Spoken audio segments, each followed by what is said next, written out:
Buenas noches, buenos días, saludos compañeros. Mi nombre es Alexander Serpa y junto con mi compañera de trabajo vamos a presentar a continuación un video en el marco de la asignatura Métodos 2 que dirige la doctora Victoria Jiménez y formando parte del contenido académico que estamos desarrollando en el doctorado en Ciencias Administrativas, la Corte Segunda del año 2004. El video que vamos a exponer o que están ustedes viendo junto con estas palabras es un video de esquema analítico de una tesis doctoral positivista. El método, la materia que conduce la doctora, en esta oportunidad estamos trabajando con un método cuantitativo. Vamos a hablar unos minutos al respecto de una tesis que presenta la doctora Alejandra Díaz García en noviembre del año 2003 en el marco de un en el que dictó un doctorado o para aprobar un trabajo, una tesis de grado en el doctorado de Ciencias de la Educación que conduce nuestra universidad en la línea de investigación de enseñanza y aprendizaje de la investigación. La tesis realmente hace o presenta un modelo para incrementar la producción de trabajo de investigación.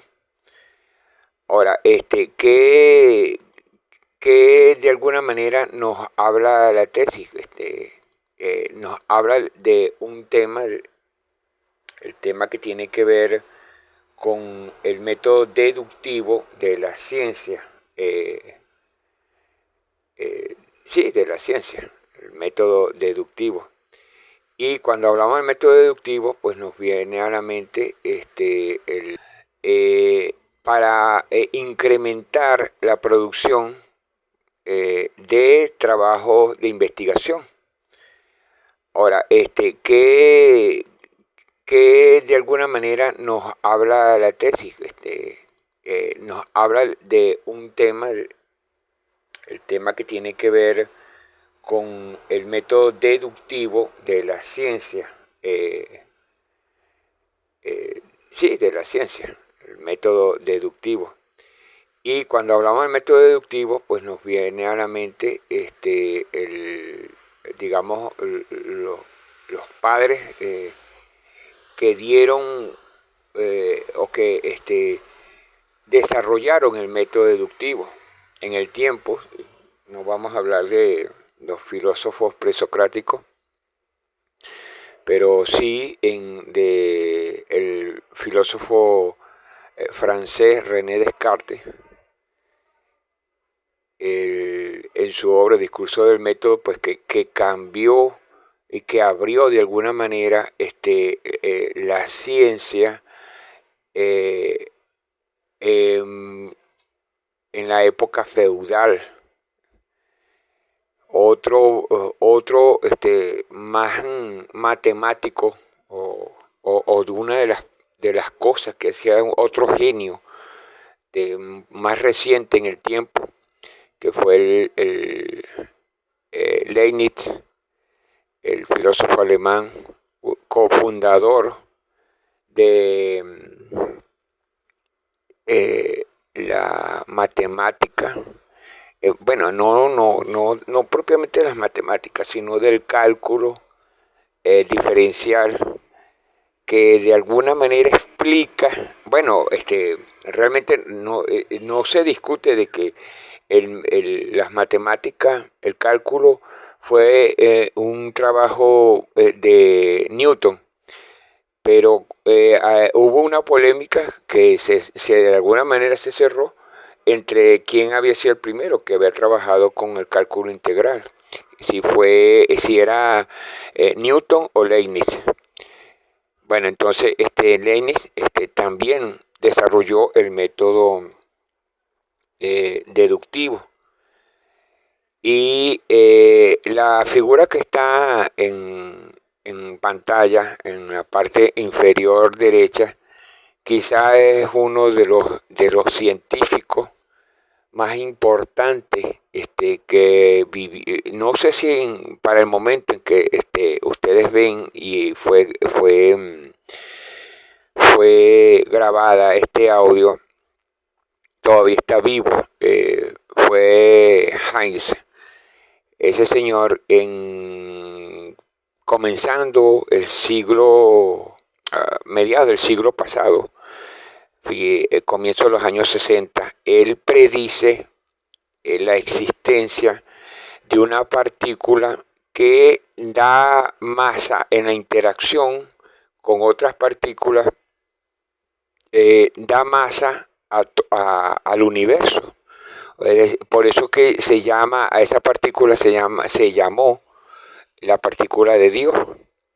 Y bueno, no es el propósito de este audio hablarles de este tema, que es extremadamente fascinante y muy interesante.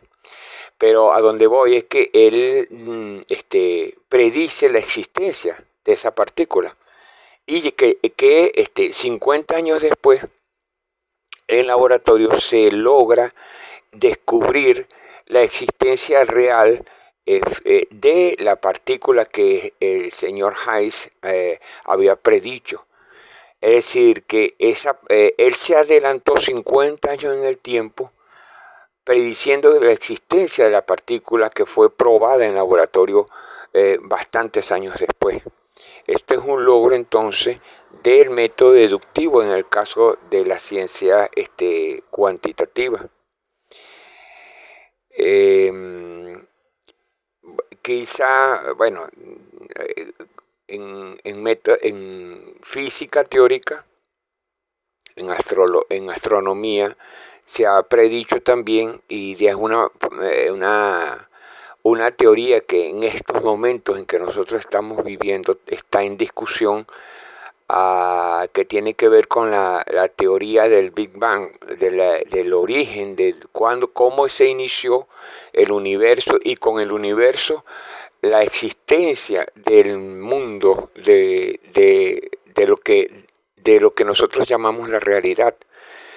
Se predice entonces que existió hace 13.700 millones de años, se inicia la creación con el Big Bang.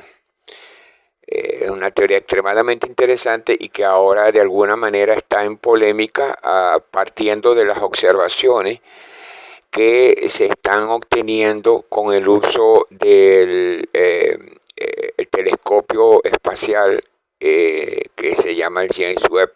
Pero bueno, ese es otro tema interesante que vamos a tratar quizá en algún otro momento. En la tesis que la doctora la doctora Alejandra nos presenta, ella en alguna página del cuerpo de la tesis nos habla de cómo fue el camino para llegar al modelo que ella propone.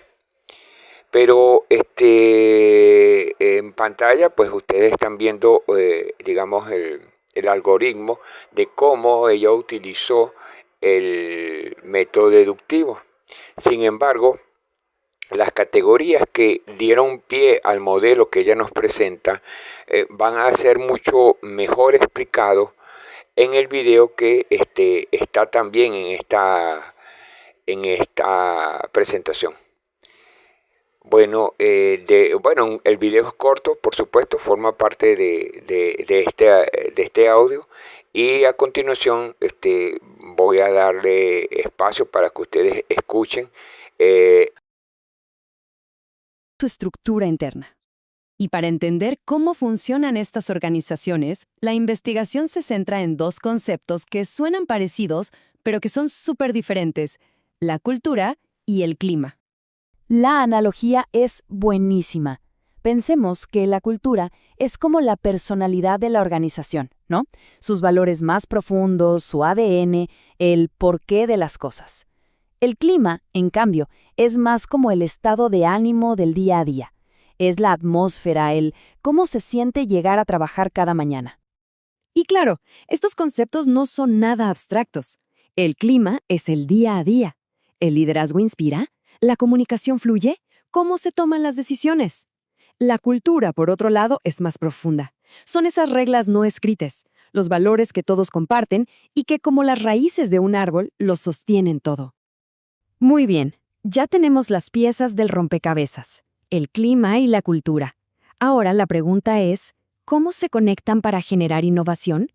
Pues la investigación nos propone un modelo, una especie de mapa para entenderlo todo. La gran pregunta que se busca responder es esta: ¿será que podemos explicar el éxito o el fracaso de una investigación simplemente analizando su cultura y su clima? El modelo que vamos a ver intenta demostrar que la respuesta es un rotundo sí. Y aquí lo tenemos. Es un proceso de 3 pasos súper claro. Primero, las entradas, que son todos esos factores de clima y cultura que definen el ambiente. Luego, el proceso. Este ambiente influye directamente en cómo se investiga. Y finalmente, la salida. De ese proceso salen los resultados, las variaciones en el éxito, la productividad, la innovación. Es una fórmula muy clara. Un buen ambiente lleva a un buen proceso y un buen proceso a buenos resultados. La conclusión práctica de todo esto es potentísima. La innovación no es un accidente, es un resultado que se puede gestionar si se tiene un entorno bien diseñado. Si se quiere mejorar la producción científica, hay que empezar por gestionar el ambiente de trabajo, así de simple y así de complejo. Hay que recordar que esta investigación es de 2003. Pero la pregunta es, ¿sigue siendo relevante hoy en día? Bueno, vamos a ver por qué estas lecciones son de hecho más actuales que nunca. Porque el mensaje de fondo va muchísimo más allá de las universidades. Pensemos en una startup de tecnología, en un estudio de diseño, hasta en un equipo de fútbol. En cualquier lugar donde se busque la creatividad y la excelencia, el entorno es el rey. Todo esto se puede resumir en unos principios muy claros. El éxito no depende solo de contratar a las personas más brillantes. Se trata de crear un sistema, un ecosistema, donde esas personas puedan colaborar y brillar juntas. Y todo esto al final nos deja con una pregunta clave, una que aplica para cualquier lugar de trabajo. ¿Se están construyendo verdaderos invernaderos para que las ideas florezcan? ¿O simplemente se está dejando que el talento intente como pueda sobrevivir en un campo árido? La respuesta a esa pregunta, bueno, podría definir el futuro.